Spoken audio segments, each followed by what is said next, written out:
Hola a todos, bienvenidos de nuevo al programa. Soy Danny Haifong. Como podéis ver, hoy me acompaña Charmaine Arwani. Es editora y columnista en The Cradle. ¿Qué tal, Charmaine? Me alegra verte otra vez. Estoy muy bien. Encantado de volver, Danny, como siempre. Sí, todo el mundo. Dadle al botón de me gusta al entrar en el programa. Eso ayuda a impulsar el programa. Y vamos a empezar, Charmaine, con los últimos acontecimientos en la guerra en Irán. El alto el fuego, por supuesto, pende de un hilo, pero hemos tenido la última retirada al borde de reanudar los ataques por parte de Donald Trump, que ha hecho muchas afirmaciones, entre ellas que Estados Unidos fue informado por los países del Golfo de que no debía ir a la guerra porque las negociaciones van tan bien.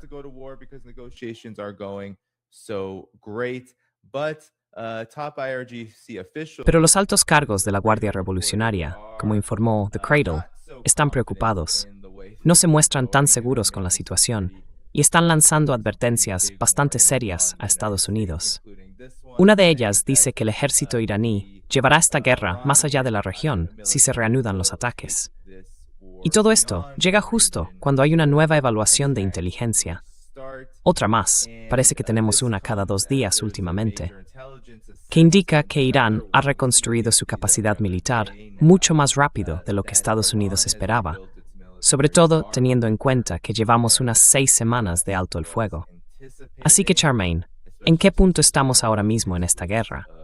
Y por favor, llévalo por donde quieras, tanto en tus reacciones a esto como en cualquier otro tema que quieras comentar.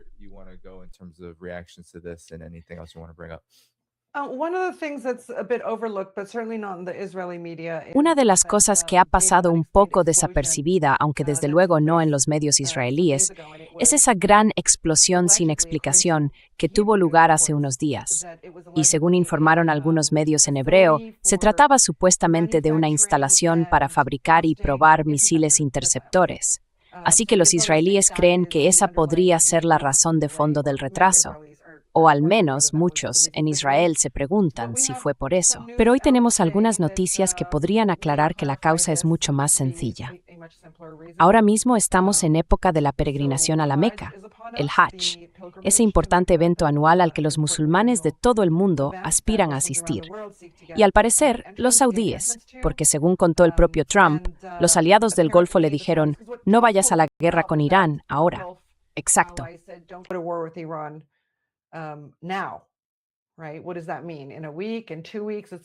¿Qué significa eso? En una semana, en 2. Está bien. Quiero decir, no es que vaya a cambiar nada, pero él dijo que le habían pedido que no fuera a la guerra con Irán ahora. Y puede que esta sea la explicación más sencilla. La temporada del Hajj está a punto de empezar. El Hajj se celebra en la Meca, en Arabia Saudí. Una guerra durante esa época no sería buena, desde luego. Interrumpiría todos los vuelos que llegan y salen hacia Arabia Saudí. Pero lo más importante, una de las razones que se mencionó, fue que los israelíes y los estadounidenses atacaron Irán durante el mes sagrado musulmán del Ramadán, algo que se notó en el mundo musulmán. Y los saudíes argumentaron que atacar de nuevo durante la temporada del Hajj haría que muchos musulmanes se volvieran en su contra. Así que es una explicación más sencilla. En el fondo no sabemos cuál es la verdadera razón.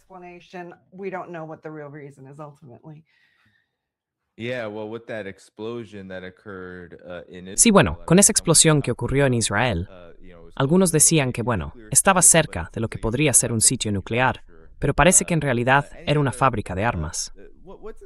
En cualquier caso, ¿cuál es la importancia de esto? Porque ya sabes, últimamente Donald Trump, según nuestra fuente de confianza, Barak Ravid, el antiguo agente de inteligencia israelí, que ahora es reportero de Axios, afirma que Netanyahu ha reaccionado al retraso de Trump en los ataques como si tuviera el pelo en llamas.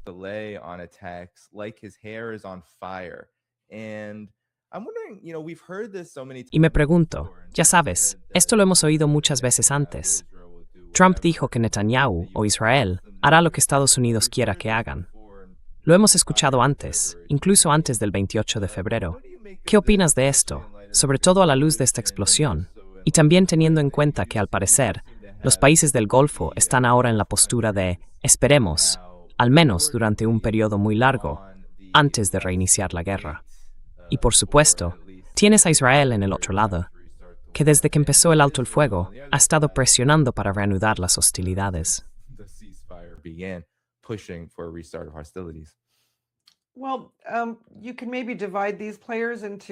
Bueno, se puede dividir a estos actores en distintas categorías.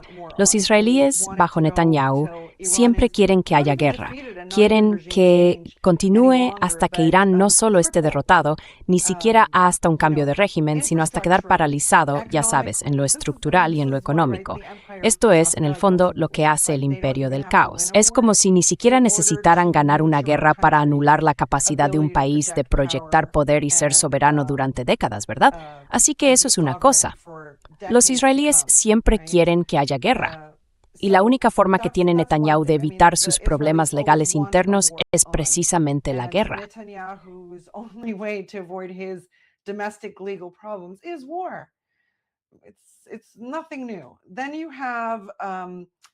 No es nada nuevo. Antes, ya sabes, el Golfo solía estar dividido en las primeras fases de la guerra entre los kuwaitíes, emiratíes y bahreiníes que pedían más guerra contra Irán y los saudíes, omaníes, iraníes y cataríes que adoptaban un tono más moderado. Quiero decir, los omaníes no estaban a favor en absoluto. Tienen su propio papel, porque obviamente cooperan con Irán en la posible gestión del estrecho de Hormuz. Pero yo diría que los kuwaitíes y los bahreiníes también se han vuelto un poco más prudentes. No ven ningún beneficio en ello.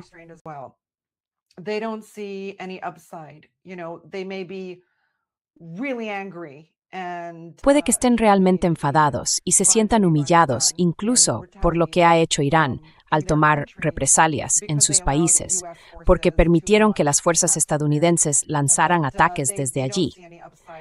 Pero no ven ningún beneficio en absoluto. Todos los países del Golfo han sufrido daños en su producción interna, ya sea en el sector energético, en las refinerías o en parte de su infraestructura. También en su capacidad para transportar mercancías, exportar o recibir importaciones, algo que en un momento dado empezó a parecer bastante crítico. Así que, en general, la mayoría del Consejo de Cooperación del Golfo no quiere que la guerra se prolongue ni que Estados Unidos la reactive. Y luego está Emiratos Árabes Unidos, que en cierto modo se queda solo en esta posición.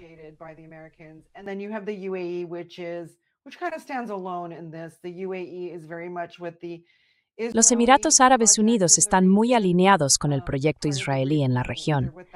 Parte de la razón por la que apoyan ese proyecto es que Abu Dhabi cree que eso les dará toda la protección que necesitan para sustituir a Arabia Saudí, para reemplazar su autoridad en el Golfo Pérsico.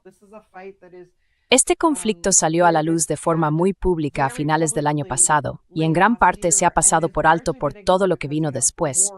La guerra, las negociaciones entre Irán y Estados Unidos y demás. Pero el deseo de los Emiratos de sustituir a los saudíes en la región del Golfo Pérsico sigue ahí. Es algo que los saudíes no han ignorado durante la guerra. Y cuanto más se alinean los Emiratos con los ataques contra Irán, menos entusiasmo muestran los saudíes por esa idea.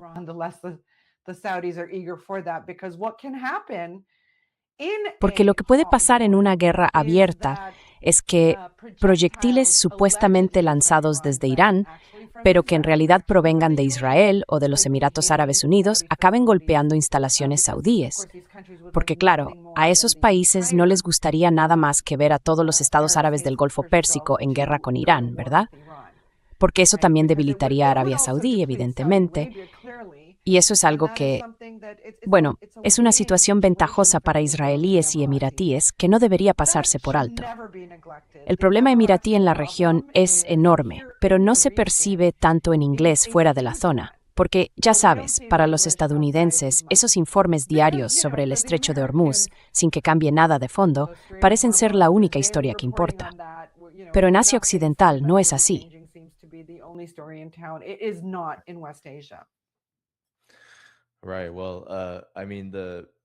Vale. Bueno, quiero decir, el panorama ahora mismo es muy caótico. Por un lado, tienes a Israel presionando para ir a la guerra, sin haberlo conseguido hasta ahora, al menos de forma directa. Y luego, claro, Hay realidades cambiantes sobre el terreno de las que merece la pena hablar. Una de ellas, bastante extraña. Mencionabas los ataques con drones, o los ataques en general, que probablemente provienen de Israel y de los Emiratos Árabes Unidos contra Arabia Saudí. Y luego están los Emiratos, casi cada día, Charmaine, diciendo que han activado sus defensas aéreas por ataques con drones. Incluso hace poco, hace menos de una semana, un ataque contra su instalación nuclear, que no causó grandes daños, pero fue un ataque. Quizá puedas comentar esto. Todo esto coincide con informes que dicen que Israel tiene 2 bases, con ayuda de Estados Unidos, operando en Irak. Y los Emiratos, casualmente, afirmaron que los últimos ataques con drones venían de sus fronteras occidentales. Sorprendentemente, eso es justo en dirección opuesta a Irán. ¿Qué opinas?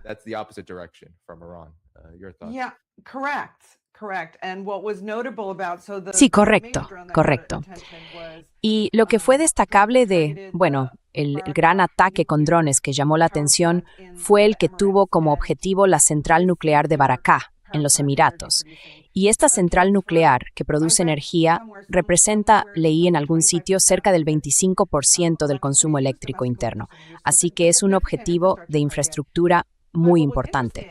Pero lo interesante fue que los Emiratos Árabes Unidos no culparon públicamente a Irán. Ya sabes, suele ser su reacción automática ante todo, ¿no? No solo no lo culparon de inmediato, sino que siguen sin hacerlo. Ellos, como mencionabas, han dicho que esto vino del oeste. Y al oeste están Arabia Saudí y Yemen, todos ellos posibles instigadores por distintos motivos.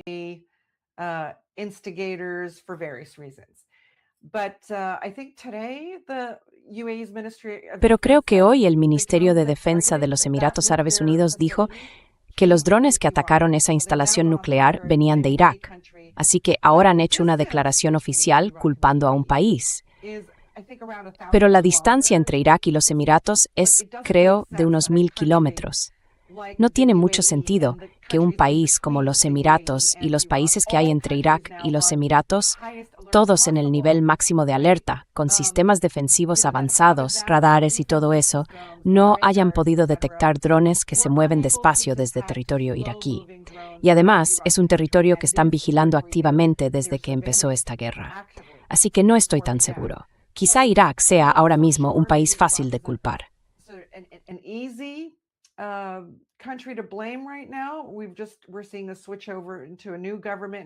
Por fin estamos viendo el traspaso a un nuevo gobierno en Irak, después de muchísimos meses. Los iraquíes han llegado a un consenso sobre un presidente y un primer ministro. ¿Quién sabe? Y sí tienes razón, hay 2 supuestas bases israelíes en Irak que salieron a la luz, porque un pastor descubrió una de ellas. Por supuesto, ahora lo han matado. Y eso está generando muchos problemas tribales, porque él pertenecía, creo, a la tribu Shamari, que es, ya sabes, una tribu importante en Irak. El gobierno iraquí llevó a periodistas, creo que eran occidentales, vi un video de Associated Press sobre esto, al supuesto lugar donde no mostraron nada. Solo hicieron algo así como maniobras de operaciones especiales, bajando desde un helicóptero y poco más.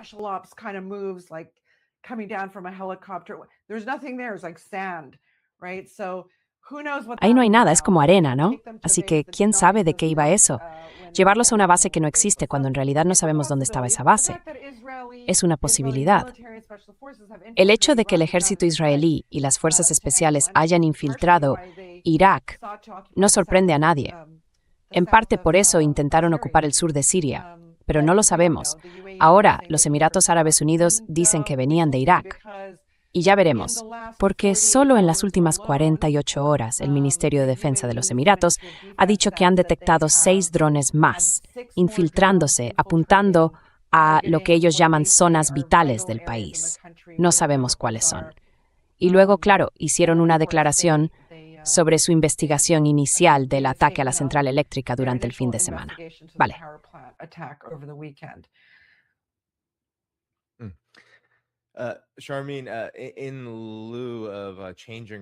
Charmaine, ante los cambios que se están produciendo sobre el terreno en la región a causa de esta guerra, también está esto que ha publicado la Autoridad del Estrecho del Golfo Pérsico, el nuevo mecanismo que Irán ha creado para gestionar y regular la actividad en el Estrecho de Hormuz. Se ha hablado mucho de esos límites de control, incluyendo, si ampliamos aquí, el puerto de Fujairah, que pertenece a los Emiratos Árabes Unidos. Y se está interpretando todo esto como un movimiento bastante importante por parte de Irán, una forma de mostrar su creciente poder en la región. Así que quizá podamos entrar ahora en esa nueva realidad que está tomando forma sobre el terreno. Teniendo en cuenta esto, y por supuesto, otros muchos acontecimientos que, en mi opinión, han dejado a la administración Trump y a Israel en una posición peor de la que pensaban que iban a tener a lo largo de esta guerra.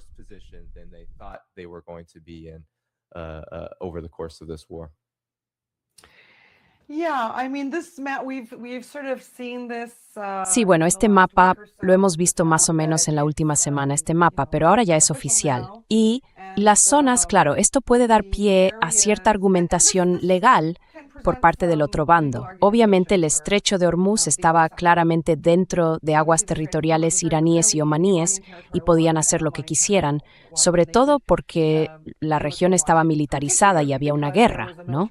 Había un acto de agresión, actos ilegales de agresión en curso, que incluyen, por cierto, el bloqueo estadounidense, que es un acto de guerra. Pero ahora, al extender esas aguas y entrar claramente en territorio emiratí, eso plantea evidentemente un contraargumento, ¿verdad? Porque sería una violación de sus vías marítimas. Creo que el argumento iraní puede ser simplemente que se trata de un país que nos ha estado atacando.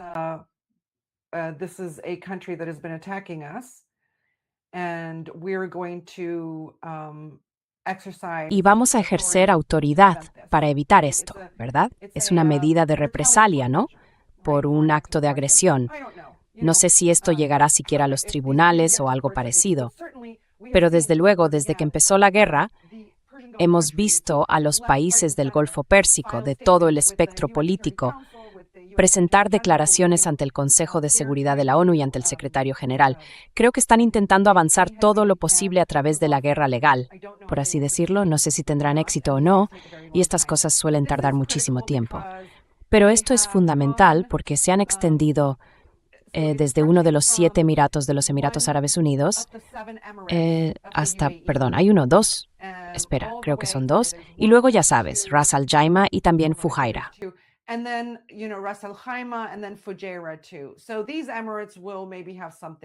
Así que es posible que esos emiratos también tengan algo que decir, al igual que los Emiratos Árabes Unidos en su conjunto. En el caso de Fujairah, está bastante claro por qué se hizo, porque es la vía que los emiratíes y sus aliados, los estadounidenses y otros, van a utilizar para sacar energía hacia el mar de Omán y desde ahí hacia sus socios comerciales. Y luego está Irán. ¿Qué pasa si una de las condiciones de Irán durante esta guerra es, si nos atacáis y destruís nuestro petróleo, nadie va a poder vender petróleo? En ese caso, puede que Irán ni siquiera esté pensando en la legalidad del asunto. Aunque en realidad creo que probablemente tengan argumentos legales para justificarlo, porque hay un estado de guerra y un acto de agresión llevado a cabo por sus vecinos, y ellos van a administrar esos territorios para asegurarse de que eso no vuelva a ocurrir.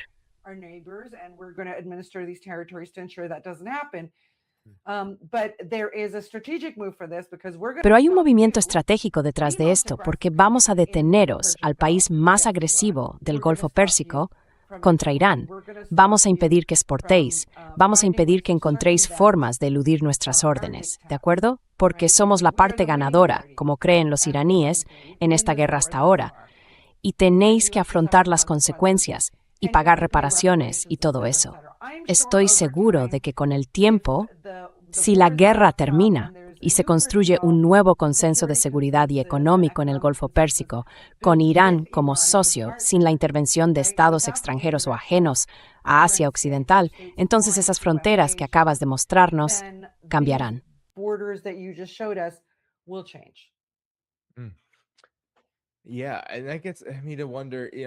Sí, y eso me hace pensar, ¿sabes? Si Irán ahora mismo está, digamos, y esa ha sido mi idea sobre todo el tema del estrecho de Hormuz desde el principio, que Irán está construyendo una especie de estructura para conseguir las reparaciones que Estados Unidos... Bueno, hay informes que dicen que Estados Unidos, por supuesto, ha estado negando esas reparaciones. Pero ahora hay algunos informes que apuntan a que quizás esté suavizando su postura, buscando la forma de pagarle a Irán una cantidad de dinero con algún tipo de justificación retorcida que no parezca una rendición. Aunque la mayoría cree que eso nunca va a pasar. Así que quizá puedas hablar de otras maneras en las que Irán, a raíz de esta guerra, ha cambiado las cosas sobre el terreno.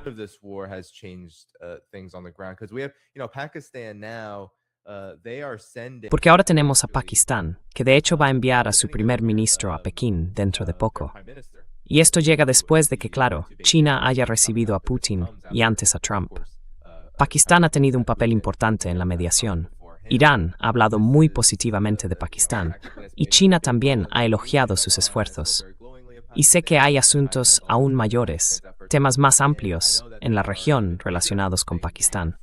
Quizá quieras hablar de eso, porque parece ser una parte clave de la estrategia general de Irán. Podríamos decir que de su supervivencia, pero en realidad se trata de consolidar su control y su capacidad para avanzar en esta región como una potencia en crecimiento. Go forward in this region as a growing power. You're right. Iran does want to consolidate that. Tienes razón, Irán sí quiere consolidar eso y las nuevas realidades en la región, algo que no pudo lograr mientras las bases estadounidenses estaban repartidas por toda esa zona. Y supongo que los gobiernos de la región estaban limitados por sus relaciones con Washington. Así que muchas veces el cambio llega, de hecho siempre llega, en tiempos difíciles. Hay que tomar una crisis y convertirla en una oportunidad. Esa es otra razón por la que Irán buscó ampliar el conflicto en cuanto fue atacado. Lo dijeron durante las semanas previas y lo sabemos desde hace meses, incluso años, que eso era una posibilidad, y actuaron según lo prometido. Ampliaron el conflicto para ejercer suficiente presión sobre los estados de la región y sus vecinos para que entendieran que primero no iban a estar protegidos por Estados Unidos.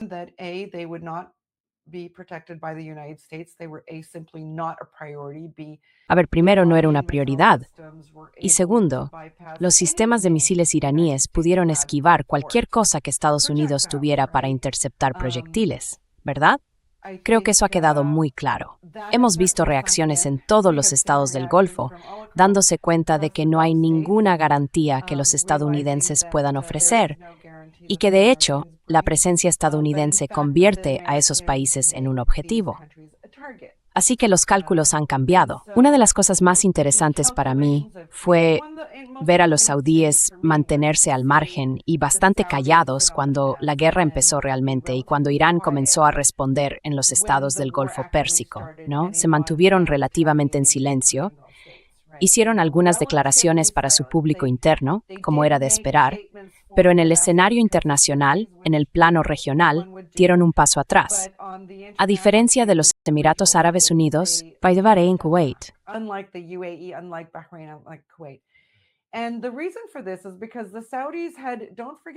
Y la razón de todo esto es que los saudíes, no lo olvidemos, el año pasado se acercaron a los pakistaníes para pedirles más, digamos, servicios militares más intensos para Arabia Saudí. Eso incluía el despliegue de tropas pakistaníes en territorio saudí, por varios motivos, entre ellos la seguridad. Hay un conflicto muy abierto con los emiratíes.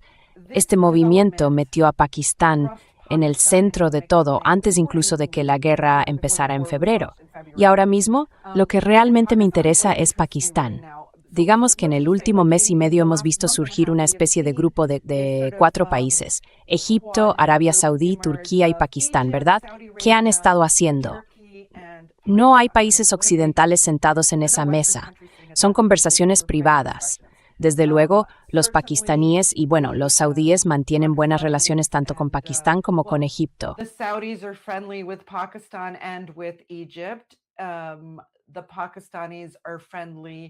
Los pakistaníes se llevan bien con los 3 países, pero Egipto no se lleva bien con Turquía, y Turquía no se lleva bien con Arabia Saudí. Creo que la razón por la que estos 4 grandes países musulmanes se unieron es que por separado, cada uno tiene capacidad para mover la aguja, y juntos podrían incluso redibujar el mapa si se mantienen firmes en sus posiciones, ¿verdad? Además, estaban observando una situación de seguridad posterior a la presencia de Estados Unidos. Todos tenían interés en eso en ese momento porque los israelíes estaban atacando, por la razón que fuera, de forma muy dura y agresiva, al menos en sus declaraciones, también a Turquía, alejando así a su aliado silencioso en la región. Así que este era el momento, esta guerra, y el hecho de que Irán la ampliara dio motivos de sobra para que estos 4 grandes países musulmanes se unieran y quizá trazaran un escenario en el que todos pudieran salir ganando, ¿no?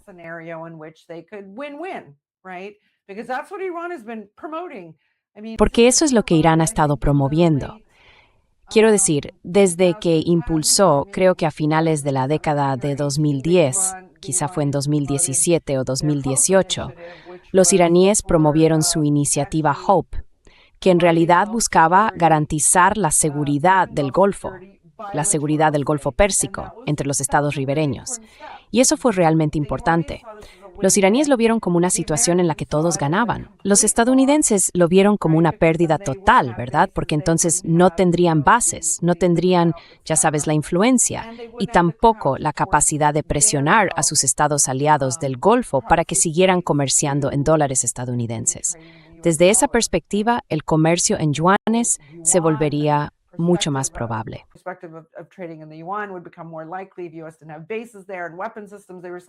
Estados Unidos no tenía bases allí, ni sistemas de armas que estuviera vendiendo, ya sabes, bajo su control.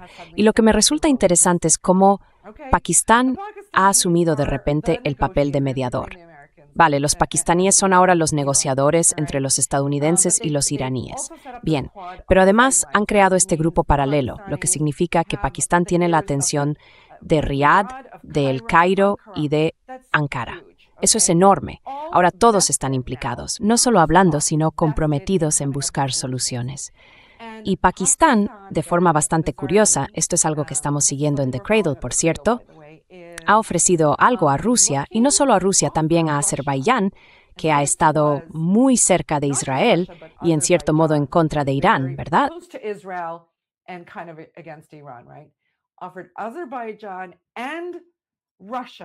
Antes de que Estados Unidos e Israel lanzaran una guerra contra Irán, Azerbaiyán y Rusia recibieron una oferta.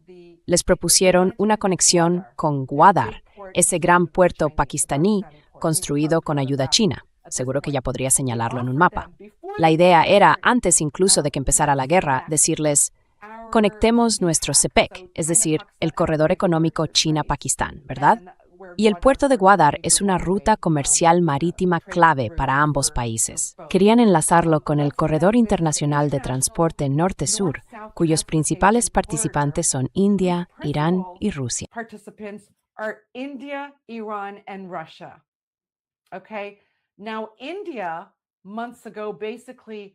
Hace unos meses, India básicamente se retiró de su proyecto portuario de Chabahar, en Irán. Está en la misma costa, pero en territorio iraní, mientras que Gwadar está en Pakistán. Puedes acercar el mapa y verlo o mirar uno de los mapas que te envié. Los indios se retiraron de ese proyecto por la presión de Estados Unidos. Pagaron lo que les quedaba pendiente y, bueno, se apartaron. Ahora Pakistán está posicionándose como un gran centro portuario y de carreteras, no solo dentro de la iniciativa de la Franja y la Ruta con China, sino también en el corredor INSTC con Rusia e Irán. Y mira, no te voy a engañar, parece muy complicado. Ves todas esas líneas, ¿no? Puedes encontrar muchos de esos mapas en The Cradle. Pero aunque parezca complicado, en realidad es bastante sencillo. It looks complicated, but it's really simple. If you left Asia on its own, Si Asia se hubiera desarrollado por su cuenta, habría construido ferrocarriles, presas, corredores comerciales, puertos y oleoductos para hacer negocios entre sí, ¿verdad? Cuando llegó el colonialismo a esta región, lo hizo por mar, por las vías navegables, y acabó dominando la zona, impidiendo en gran medida que los países establecieran relaciones transfronterizas entre ellos. Pero China ha cambiado todo eso. Dijeron, vale, tenemos el dinero, la infraestructura, el conocimiento, lo que haga falta. Vamos a conectar Asia por tierra. Y claro, hay muchas actividades de sabotaje en marcha. Pero esta propuesta de Pakistán incorpora también a la India, incorpora a Irán y también a Azerbaiyán, junto con Pakistán. with Pakistan as well, okay? Positioning Pakistan as a Vale. major now Están trading intentando hub posicionar a for Pakistán como everyone un gran globally, centro comercial, because abierto a it's todos, friendly porque with mantiene everyone. buenas relaciones con Keep todo el in mind, mundo. I'm sure you saw the Pero hay drop que tener en site cuenta algo. exclusive Seguro que viste la where they exclusiva de actually DropSite, published the donde US publicaron el cable cable estadounidense que that showed that demostraba que everything todo lo que Imran Imran Khan Khan había said the dicho sobre US las was maniobras de talking Estados to Unidos para replace him reemplazarlo era was cierto. true, and the main reason Y la was razón principal de was todo eso because fue of el the viaje que trip hizo a made to Moscú para Washington reunirse with con Vladimir Vladimir Putin. Putin. Ahora Pakistán Now está bajo el mando de un líder Pakistan, militar under the mucho más command of poderoso, a ¿verdad? Alguien much que more estaba powerful constantemente en army Washington leader, hasta que empezó esta right, guerra. in En Washington realidad, all the antes de time eso, until this war Pakistán, started. ¿qué era But really, Pakistán? he was just Nadie lo tomaba Pakistan en was serio, ¿no? what was Pakistan? Nobody was taking it seriously, right? Then what did Pakistan do? It kind of beat India Y in terms of entonces, ¿qué global hizo perception in Pakistán? their Pues, skirmish, de alguna manera, right? superó a la India Which en cuanto a suddenly gave percepción it a global lot of durante su enfrentamiento, ¿no? Eso de presumption repente le dio clout. mucha influencia And en términos de then they imagen y started, empezó a, ya sabes, intervene in intervenir en las negotiations negociaciones entre Irán y on Estados the Unidos, US poniéndose and en put el itself mapa. on the map, and Luego then se became this convirtió central en el punto place central where donde the hablaban los Saudis and the saudíes, Turks and los the turcos y Egyptians were los talking. egipcios. Y ahora Now Pakistán está is ofreciendo offering to convertirse en el become gran the centro major comercial de la trading región, hub in abierto the a todas las region, partes. open to all Ahora parties. bien, Now Pakistán, es decir, Imran Khan, fue reemplazado porque hizo un viaje a Moscú y ahora el país está diciendo conectemos el corredor internacional de transporte norte-sur respaldado por Rusia e Irán con el puerto de Gwadar, ¿verdad?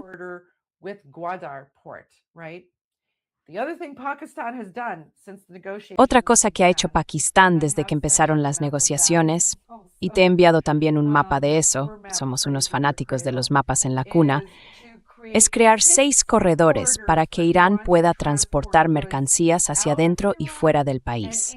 Así que cuando todo el mundo dice que el bloqueo de Estados Unidos va a asfixiar a Irán, no es cierto. Irán está moviendo más barcos por el estrecho de Hormuz y por esas vías marítimas, el Golfo Pérsico, que cualquier otro país. Ahora Irán tiene esas rutas terrestres que Pakistán le ha abierto.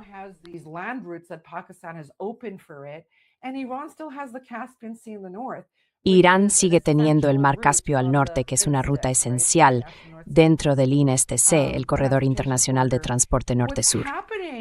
Lo que está ocurriendo, digamos, a la sombra de este ataque estadounidense tan desquiciado contra Irán y de la insistencia israelí en que el ataque continúe, es una especie de reconfiguración de muchas cosas en la región: afiliaciones, alianzas, acuerdos económicos, infraestructuras y rutas de infraestructura. Creo que esto está pasando y lo están haciendo de forma bastante discreta.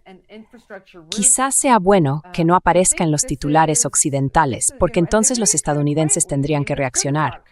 En el fondo, la región se les está escapando de las manos.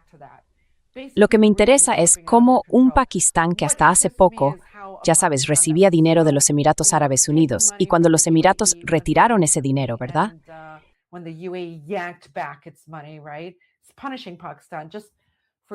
Está castigando a Pakistán. Para que lo sepan los espectadores, los emiratíes, que tienen mucha tecnología israelí de inteligencia artificial y militar, básicamente se la han ofrecido a los indios. Así que en la próxima confrontación con Pakistán podrían hacerlo mejor. Ahora mismo están golpeando con fuerza a los pakistaníes. Lo que estamos viendo es cómo se están formando distintas alianzas. Los saudíes quieren hablar con Irán. Están buscando un nuevo acuerdo de seguridad y económico en el Golfo Pérsico. Sabemos a publicar un artículo, creo que hoy mismo, de hecho, sobre cómo van esas conversaciones. Y nuestro corresponsal en Irán dice que hablando con funcionarios iraníes le comentan, mira, todavía no hay nada real.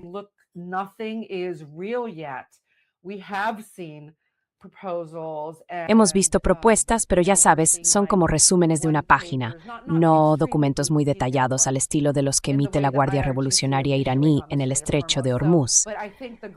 Pero creo que ya existen las condiciones para que muchos países de la región empiecen a pensar en una Asia occidental posestadounidense y abran sus puertas a los chinos y a los rusos, que son evidentemente las grandes potencias.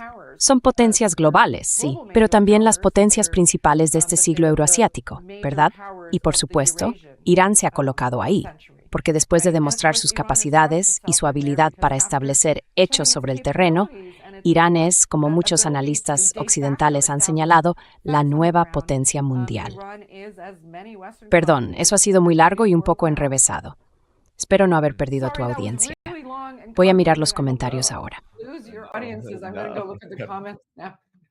Definitely not. Definitely not. En absoluto. En absoluto.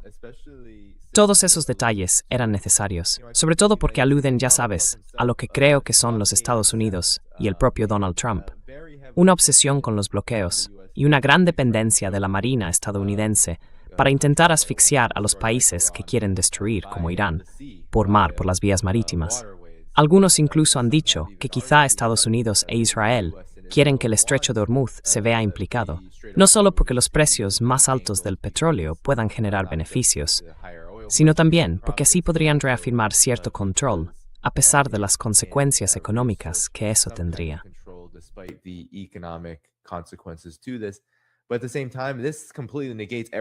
Pero al mismo tiempo, eso contradice por completo todo lo que acabas de decir, y no se tiene en cuenta algo fundamental, que hay un gran impulso por parte de China, sobre todo gracias a su capacidad para construir infraestructuras junto a otros países. Y ahora, claro, con Irán, están desarrollando de forma muy intensa estas rutas terrestres, que cada vez son más importantes. Además, el hecho de que Pakistán esté totalmente implicado en esto y dispuesto a usar su infraestructura portuaria, tanto para ayudar a Irán como para convertirse en una especie de centro neurálgico del comercio a través del corredor económico China-Pakistán. En fin, todo eso es realmente enorme.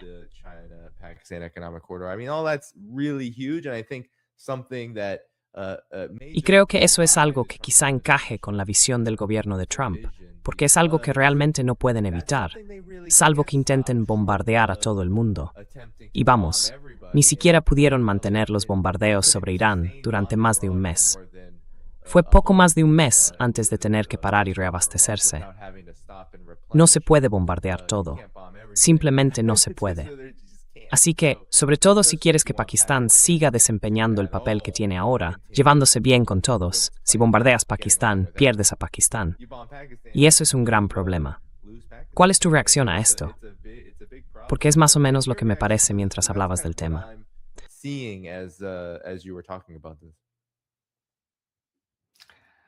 Espera, ¿mi reacción a qué?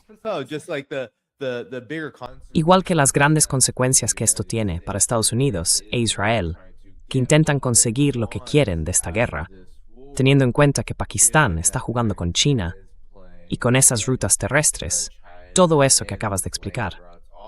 Hay cosas que realmente no pueden detener, por mucho que intenten hacerlo con sabotajes.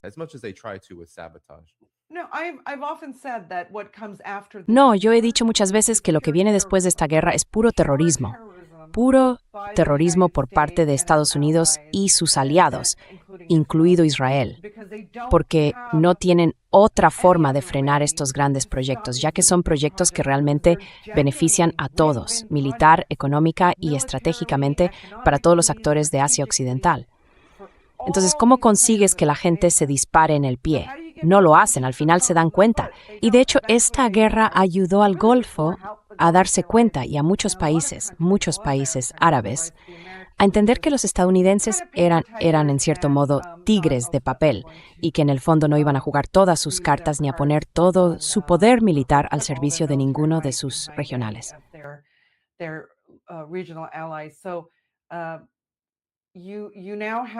Así que ahora tenemos a los estadounidenses y a los israelíes que, en el mejor de los casos, pueden hacer lo mismo que hicieron con el Nord Stream 2, volar oleoductos.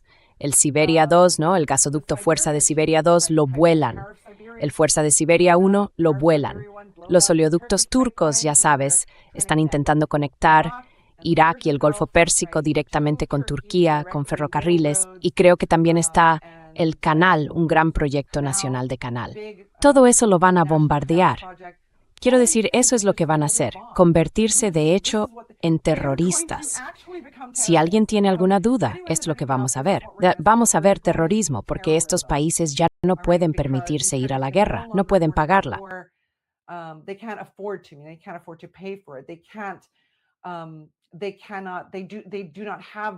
No tienen la capacidad de reabastecimiento que tienen esos actores del este.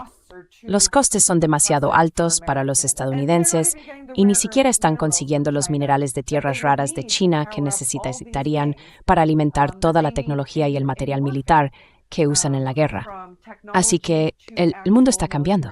Y creo que la forma en que estos tipos se convierten en elementos desestabilizadores es a través de actos de puro terror dirigidos contra la infraestructura civil. Quiero decir, solo con amenazar con destruir todos los puentes de Irán, todas sus instalaciones de agua, todas sus centrales eléctricas, fue hace apenas un mes, ¿no? Destruir toda una civilización. ¿De verdad crees que esos animales dudarían en volar un oleoducto?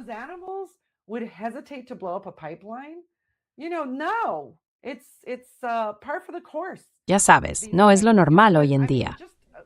Pero bueno, solo por dar un dato general, Irán tiene unas 300.000 presas, alrededor de 500 centrales eléctricas, entre 2.000 y 5.000 subestaciones, 80.000 transformadores, 130.000 kilómetros de líneas de alta tensión y 1.300.000 kilómetros de red. ¿Qué haría falta? ¿Qué tendrían que hacer los estadounidenses y los israelíes para acabar con todo eso? Así que incluso esas amenazas no tienen sentido. Y sí, así es como veo que van las cosas, porque bueno, lo que los chinos, los rusos y los iraníes llevan diciendo desde hace mucho tiempo es eso, escenarios en los que todos ganan. Liderar con poder blando, abrir nuestras fronteras entre nosotros, tener fronteras sin visado.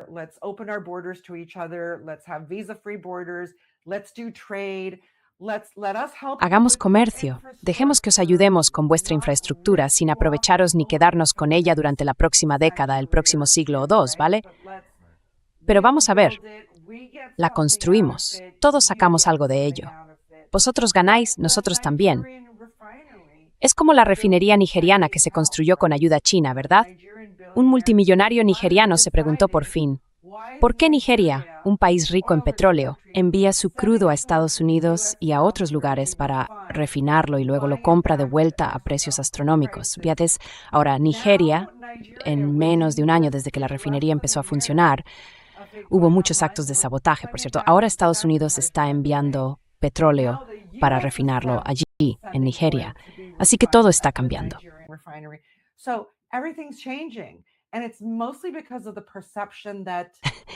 Y eso se debe sobre todo a la percepción de que las cosas pueden cambiar, de que los países pueden tomar decisiones soberanas. Y eso está ocurriendo cada vez más porque Estados Unidos se está quedando más aislado a medida que se vuelve más agresivo. Y lo están viendo los países del sur global, realmente están viendo cómo surge un mundo multipolar. No tanto por los BRICS, sino por las acciones de los grandes estados. Los chinos, por ejemplo, están afrontando ahora el tema, ya muy atrasado, de las sanciones secundarias de Estados Unidos. Nadie se había enfrentado a eso. Simplemente preferían no ser incluidos en la lista negra de los estadounidenses en los mercados internacionales, ¿verdad? Así que, en cuanto había una amenaza de sanción secundaria, se echaban atrás de inmediato.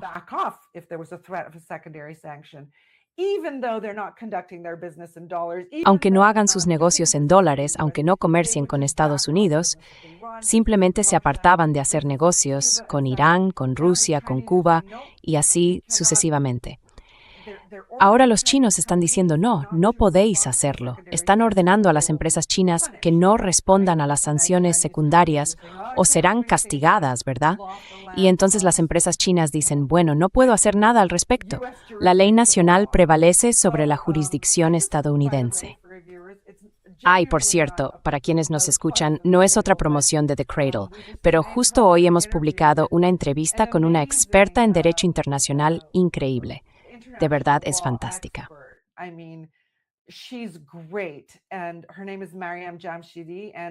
Y su nombre es Mariam Shamshidi, y tratamos muchos de estos temas como los derechos legales de Irán, el estrecho de Hormuz, el mar Caspio y todo lo relacionado con las sanciones. Y hablábamos precisamente de cómo el factor miedo está desapareciendo a la hora de enfrentarse a las amenazas de Estados Unidos. Los países del sur global están siguiendo su propio camino. Los socios europeos también están avanzando. Mira cómo España básicamente desafía a Trump cada día y dice justo lo contrario de lo que dicen la Unión Europea y los estadounidenses. Así que el miedo ya no está ahí. Están ocurriendo muchos cambios. Y la única salida que les queda a los estadounidenses, quizá también a los británicos, a los franceses, a los israelíes y a los emiratíes, por decirlo así, es hacer estallar las cosas. Yeah, well, Sí, bueno, podemos hablar más de esto, porque estaba pensando que no es algo sin precedentes. Has mencionado Nord Stream. Pero claro, también ha habido ataques contra la infraestructura de la iniciativa de la Franja y la ruta de China en la región. Incluso en Pakistán, antes, en 2021, hubo un atentado suicida que atacó directamente una zona hotelera que se había desarrollado. La infraestructura alrededor de eso había sido... Uy, ¿qué pasa ahora? Odio cuando ocurre esto. Espera un segundo, siempre pasa aquí. Vale, aquí está.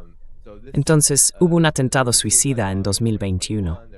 Y ha habido muchos parecidos, en realidad, los llamados separatistas de Baluchistán, atacando infraestructuras de la Franja y la Ruta, dentro y alrededor de zonas económicas donde China tiene grandes proyectos de infraestructura, carreteras, sistemas ferroviarios y demás. train systems, etc. Then there was the report. Y luego está el informe de hoy. No sé si lo viste en Reuters. Yo no pude pasar el muro de pago, así que tengo esta publicación que habla de ello y muestra hasta qué punto la política exterior de Estados Unidos está completamente descontrolada. Esto tiene que ver con Trump, en el sentido de que se informa sobre él de esta manera por sus excentricidades. Pero en realidad, lo que tenemos es que, cuando Trump redujo el Consejo de Seguridad Nacional, las reuniones estratégicas habituales empezaron a desaparecer.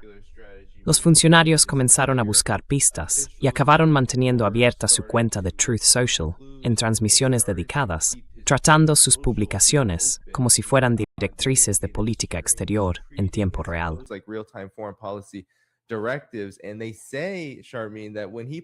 Y dicen, Charmaine, que cuando él publicó eso, tú mencionaste ese mensaje en Truth Social que, bueno, podría poner fin a la civilización. Dijeron que no tenían ni idea de lo que realmente estaba pensando, ni de lo que podía pasar a partir de ahí, que no había nadie en la administración que lo supiera de verdad. Porque alguien preguntó, oye, ¿qué significa esto? Armas nucleares. Creo que fue un diplomático europeo. Y respondieron, no lo sabemos, no tenemos ni idea. Así que, en mi opinión, esto es una especie de vale todo en la política exterior de Estados Unidos. Todo lo que puedan hacer, al menos. Hay límites, claro.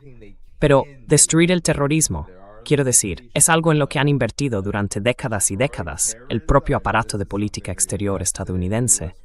Y parece que eso será una parte importante de la estrategia. Pero, ¿qué opinas tú de todo esto? A big part of the strategy, but your thoughts on this? Yeah, look, I mean, we saw it with Nord Stream. It's crazy. Sí, mira, Everyone went, quiero decir, "Tut, lo tut." vimos con el Nord Everyone in Stream. Europe, in the West, Es una went, "Tut, locura tut." cómo todo el mundo reaccionó con un ay, ay. Todos en Europa, en Occidente, igual, ay, ay. Goodness. Ay, vaya, vaya, ¿quién habrá hecho eso? Madre mía. Esa fue más o menos la reacción, ¿no? Y luego van y le echan la culpa a unos ucranianos en un barco de pesca. Y yo pienso, venga ya, cosas absurdas. Y ni siquiera dejaron que los alemanes investigaran, ¿verdad? Lo bloquearon en cada paso. Y luego Trump dijo, bueno, ¿te acuerdas de aquella entrevista de creo que presidentes? Sabemos quién lo del Nord Stream, en fin. Absurdo. You know, just ridiculous. They did it. They did it. They blew up. Lo hicieron, lo hicieron. Volaron un gasoducto ruso-alemán en el que se habían invertido miles de millones de dólares. Y por cierto, los británicos siguen, creo que siguen en el Consejo, o no sé exactamente, pero los británicos están totalmente metidos en conseguir gas ruso, ¿verdad? BP sigue en consejos o algo así con Rusia. Son mentiras absolutas las que nos están contando. Y luego, más recientemente, cuando Víctor Orbán todavía era presidente, el líder de Hungría, los que se eligieron, auténtica piedra tapada para los ucranianos. He was a real thorn in the side to the Ukrainians, and so the Ukrainians kind of blew Entonces, up this los ucranianos pipeline más o that menos got volaron energy ese to oleoducto Ukraine. que llevaba energía a Hungría. We're still working Y on fixing it. dijeron algo así como, And the seguimos Hungarians trabajando and para the arreglarlo. Slovakians, I think it was, Pero came in los and said, húngaros, "No, e incluso los there eslovacos, is no creo que fueron problem. ellos, This is a salieron a political decir, decision no hay ningún by problema, esto es una Ukraine." decisión And then política de Ucrania. another extension Y luego hubo otra explosión, ¿sabes? Y entonces Víctor Orbán fue expulsado porque su país no estaba recibiendo la energía que necesitaba. Así es como vamos avanzando. Llevo años diciéndolo. Cuando un imperio se encoge, intenta arrastrar a otro con él, ¿vale? O que ya no puede crecer más.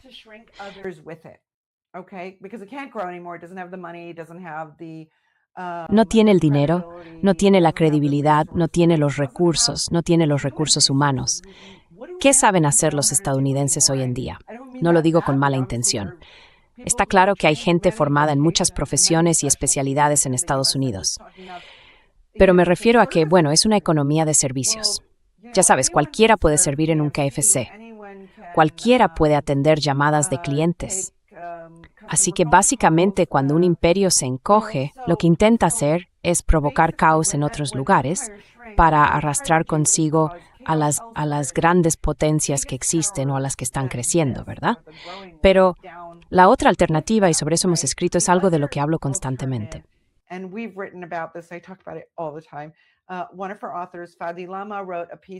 Uno de nuestros autores, Fadi Lama, escribió un artículo, creo que fue en 2022 o 2023, que se titulaba El Plan B de Occidente, asegurar el reino. Y trata de cómo, a medida que el imperio se encoge, lo que hace es lanzarse a acaparar recursos y territorios. Porque hay cosas que va a necesitar para protegerse y mantenerse fuerte mientras ese otro mundo se desarrolla fuera de su alcance, ¿verdad? Por eso están esos movimientos en Groenlandia, en Canadá, en Venezuela.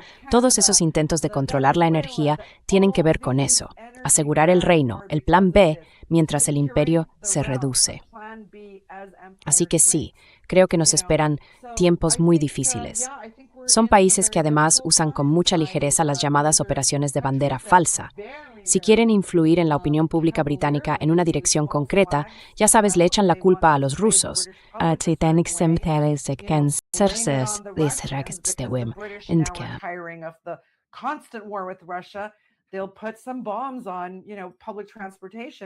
Van a poner bombas, ya sabes, en el transporte público.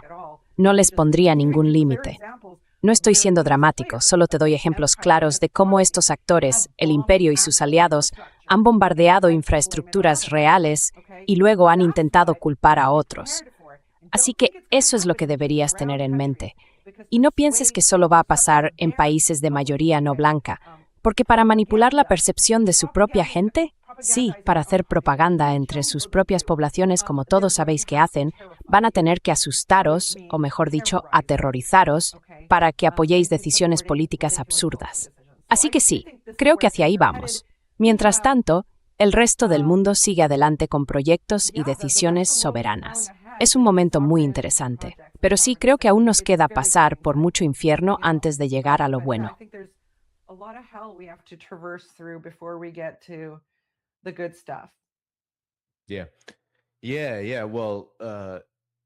Sí. Bueno, y ya sabes, dicho esto, Charmaine, está el hecho de que existe esta profunda contradicción del imperio estadounidense, haciendo exactamente lo que mencionabas, citando ese artículo sobre el plan B del imperio y la apropiación de recursos. Lo interesante de esa apropiación de recursos es que en realidad es una forma increíblemente retrógrada de lo que podríamos llamar terrorismo económico. Pero si queremos mantenernos en términos de desarrollo económico, lo que ocurre es que, en un momento en que la economía en general, especialmente la del imperio estadounidense, este gran imperio capitalista, se está reduciendo, su capacidad industrial ha disminuido de manera impresionante en las últimas décadas.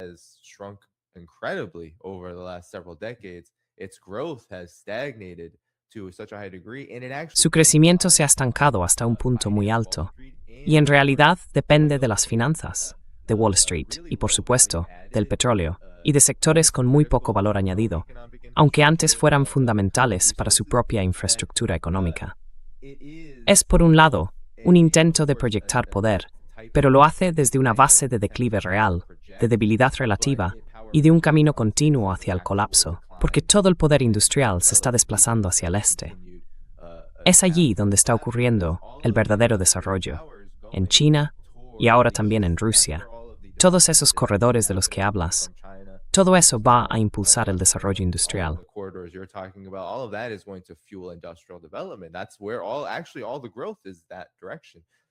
Ahí es donde realmente está todo el crecimiento, en esa dirección. Y luego tienes algo que, por supuesto, es inhumano, genocida, repugnante, moral y políticamente reprobable, pero también derrochador, en cierto modo. Tienes a Israel, que para proteger el poder de Estados Unidos en la región, recibe luz verde para militarmente devastar y destruir por completo las vidas de palestinos y libaneses. Pero todo eso es muy derrochador en muchos sentidos, porque no aporta un desarrollo real a nuestro imperio. Real development back to the core of the empire. Actually, what it does is it tries to spoil. En realidad, lo que hace es intentar arruinar, mediante una destrucción total, el desarrollo del este, aterrorizando y destrozando la vida de la gente. Así es como veo yo al imperio en este momento. Y eso no significa que, algunos dicen, vaya mira, Estados Unidos con su marina e Israel con su, ya sabes, carta blanca y falta de rendición de cuentas, ambos han conseguido, a través del 7 de octubre y luego con la guerra con Irán, volver a consolidar su poder. Yo no lo veo así. En realidad, lo que veo es una gran demostración de fuerza, nacida de una especie de desesperación. Pero bueno, ya que entramos en los últimos 5 minutos, ¿qué opinas tú de todo esto?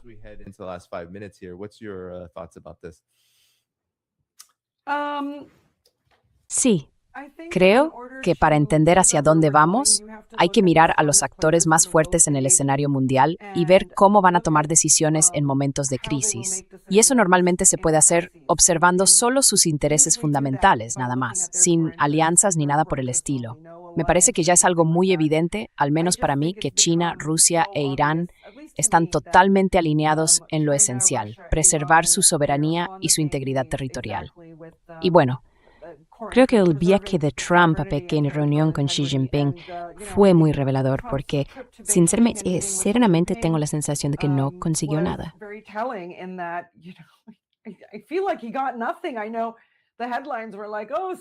Ya sé que los titulares decían algo así como soja y aviones Boeing, ¿verdad? Pero los chinos salieron enseguida a decir, no, todavía no se ha tomado ninguna decisión. Ese es el primer punto.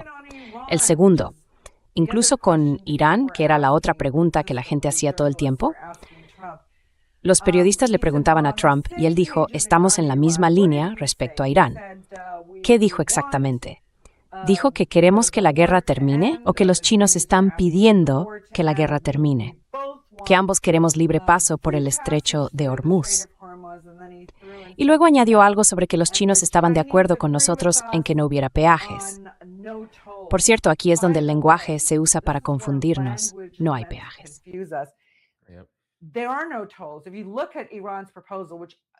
Si miras la propuesta de Irán, que vale, todavía no es pública, en The Cradle tenemos un borrador que se envió al Parlamento, pero podría cambiar mucho cuando salga de allí, así que no lo publicamos. En ese borrador se explica claramente a qué se aplicarán los cargos. Serán por garantizar el paso, por los daños medioambientales, por la inspección de la carga y por los servicios prestados. No es un peaje para nada. Claro, los chinos dijeron que no aceptarían peajes, porque entonces podrían hacerlo también en el estrecho de Malaca, ¿no? Y todo el mundo podría empezar a cobrar peajes. No, los peajes no son el camino. Se trata de servicios reales que Irán va a ofrecer. Así que, se me ha olvidado la pregunta, Dani. Está relacionado con la idea de que algunas personas ven a Estados Unidos e Israel desde el 7 de octubre y con la guerra con Irán como parte de un mismo periodo que va desde 2023 hasta ahora. Estar en una mejor posición por toda la violencia y la destrucción, por todo lo que están causando. Pero parece que hay raíces, hay cosas que están ocurriendo en el trasfondo, en un ámbito más amplio, que muestran una historia diferente.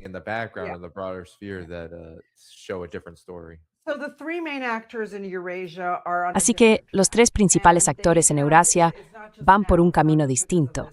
Y no es algo nuevo, no es solo por esta guerra. Llevan al menos 15 años en esa dirección, buscando alternativas. Antes avanzaban mucho más despacio, pero los conflictos siempre aceleran las cosas. La guerra de Siria hizo que esos tres países se acercaran que empezaran a coordinar reuniones del Consejo de Seguridad de la ONU, vetos, declaraciones de los BRICS y de la Organización de Cooperación de Shanghái. Esa coordinación se consolidó y, como vemos, sigue adelante. Gaza, la guerra de Ucrania y ahora la guerra entre Irán y Estados Unidos, la guerra de Israel contra Irán, han acelerado aún más esa coordinación y esos entendimientos. Pero en estos 15 años ha pasado muchísimo. Se ha construido una enorme cantidad de infraestructuras.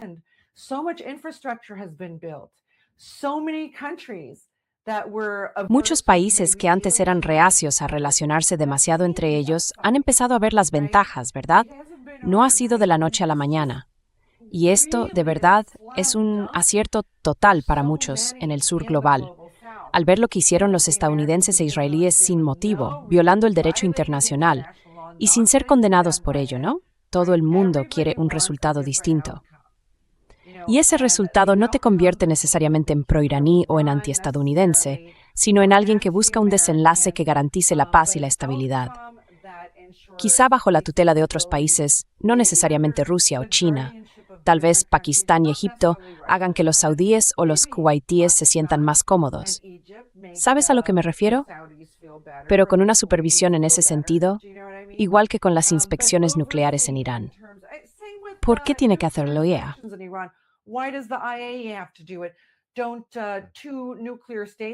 ¿No tienen dos potencias nucleares, China y Rusia, todo el incentivo para evitar que Irán desarrolle un arma nuclear? Ya lo han condenado antes. Han condenado y tratado de sancionar a Irán por cualquier intento de militarización. Así que los países del Golfo deberían poder confiar en ellos. Quiero decir, hay muchas otras formas de crear situaciones en las que todos ganen. Y la cuestión es que el gato ya está fuera del saco, porque la gente ha visto esto. Ha sido testigo de una destrucción nacional tras otra. Ya no hay ningún continente a salvo de las intervenciones estadounidenses. Así que sí, todo el mundo está cansado. Y ahora, por supuesto, la gente común está sintiendo el dolor. Y no viene solo de la guerra con Irán, que es como un nuevo nivel de sufrimiento. Viene también de la guerra en Ucrania, viene de todo esto.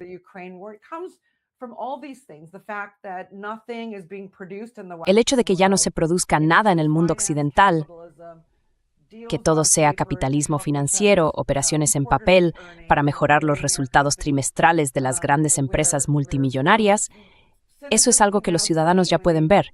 Quiero decir, cuando Trump impuso los aranceles a China, de repente todo el mundo pudo ver en Twitter lo que realmente era China, y la gente decía, vaya, quiero ir allí, quiero comprar mis cosas allí, ¿sabes? Así que el mundo está cambiando muchísimo y cada uno de estos conflictos acelera ese cambio y aísla aún más a Estados Unidos, hasta el punto de que ya está aislado en cierta medida incluso en Europa. En fin, mantiene sobre todo su base atlántica, básicamente. Así que sí, creo que vienen tiempos difíciles y luego, ya sabes, la era de Acuario, como dicen. Más allá de eso. Sí, y tendremos, ya sabes, un montón. Y Dani, una cosa más. Los nuevos actores tienen una mente estratégica y son eficientes, ¿verdad? Los estadounidenses no tienen ni una cosa ni la otra. Bien, y creo que parte de tu última pregunta también es, ¿cómo va a reaccionar Israel ante esto?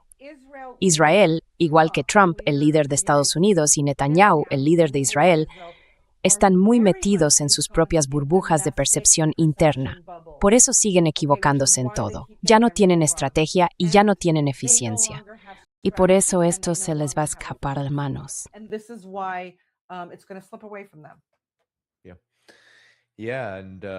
Sí, sí, y bueno, claro, mucho de esto es porque Trump ha sido presidente desde ¿qué? 2020. Bueno, supongo que desde el 1 de enero de 2025. Así que gran parte de la política exterior de Estados Unidos gira en torno a su administración. Y por la forma en que él se comporta, y la forma en que se comporta buena parte de su equipo, todo esto tiene un componente muy personal. Las figuras políticas, Trump y su administración, reflejan exactamente lo que acabas de decir. Reflejan ese tipo de desesperación, reflejan ese declive real que está ocurriendo. Pero no es algo del pueblo, no es algo personal. Vamos a ver cómo la locura política del imperio estadounidense se agrava cada vez más. Creo que aún no hemos visto nada. Donald Trump, en mi opinión, es solo el principio.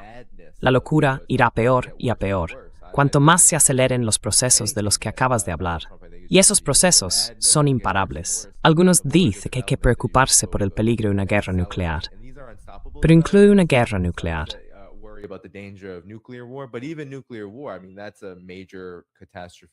Quiero decir, eso sería una catástrofe enorme, de un nivel que no hemos presenciado antes. Incluso la Segunda Guerra Mundial fue una cuestión nuclear muy concreta, devastadora y, por supuesto, abominable. Pero esto sería algo muy distinto, con varios estados nucleares y un orden mundial diferente en marcha. Así que sí, nos esperan tiempos difíciles, especialmente en Estados Unidos, en Occidente y en los países que están siendo más atacados por ellos. Pero también vivimos una época muy interesante y diría que histórica. Así que, Charmaine, quiero asegurarme de que todo el mundo sepa que The Cradle está en la descripción del video, tu publicación y la de tus colegas. Todos deberían seguirla y apoyarla. Está en la descripción del video. Dadle al botón de me gusta, por favor. Quiero agradecer a todos los que han hecho donaciones hoy. Las voy a revisar mientras le devuelvo la palabra a Charmaine, por si quieres dejar unas últimas palabras a nuestra audiencia.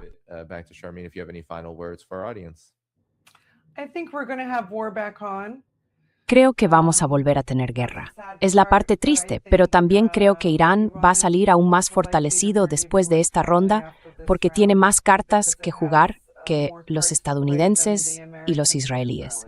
Así que, por desgracia, me cuesta decirlo. Pero creo que la guerra vuelve y además la situación en Líbano va a ponerse mucho más grave. Porque en el momento en que te abres a hablar con los israelíes o los estadounidenses, básicamente te apartan y el gobierno libanés ha cometido el error de hacerlo. Así que no creo que el conflicto vaya a desaparecer de esta región en un futuro cercano. Pero sí creo que la próxima ronda de enfrentamientos será aún más decisiva que la actual.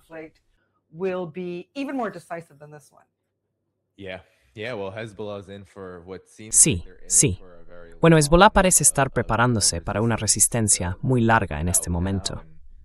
Y en cuanto a Irán, yo les creo. Creo que lo he dicho durante años. Hay que creer a Irán cuando dice las cosas. Pero ahora, sí, si la guerra vuelve a empezar, la represalia de Irán será por supuesto devastadora.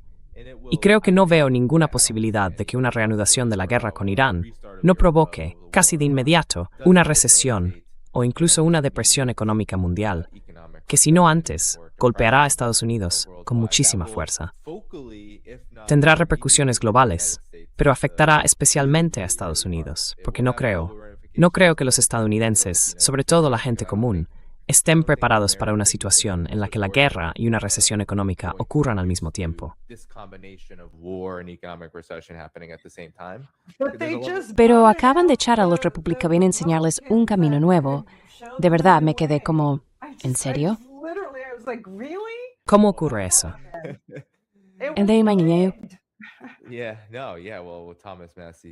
Sí, bueno, Thomas Massie, sin duda. Pero eso fue una coordinación entre Israel y Estados Unidos. En fin, esto servirá, espero, y de verdad lo creo, para que los estadounidenses de a pie entiendan mejor que este problema no se soluciona simplemente votando. Y sin más, Charmaine, gracias por venir. Vamos a salir juntos. Dadle al botón de me gusta. El enlace a The Cradle está en la descripción del video. Gracias a todos los espectadores y moderadores que han estado hoy. Los moderadores se encargarán del chat. Id también a la descripción del vídeo para encontrar cómo apoyar este canal. Pero sobre todo, dadle al me gusta. Es una forma gratuita de impulsar el programa cuando terminemos. Volveré mañana, a la misma hora, a las 12 del mediodía, hora del este, y os contaré lo que está pasando.